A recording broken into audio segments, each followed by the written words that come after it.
About this one, ring, ring, ring. You've reached Matt. Your call is very important to me. Please leave a message or send a text on how I can best respond. And that's exactly what I'll do. Hey, Matt, it's Chris calling to see if it makes sense to expand the newsletter campaign to some PR stuff. I'm on my mobile, 720-660-3202. Like, don't beat around the bush. Just try, calling to see if it makes sense to blank.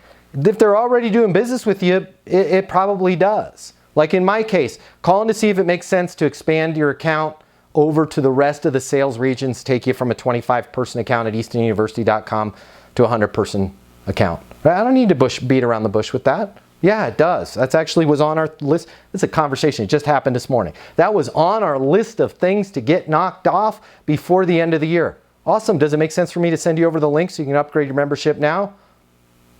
Yeah. Cool. Congratulations. You made a great decision. Look forward to having the other 75 people on board. Done.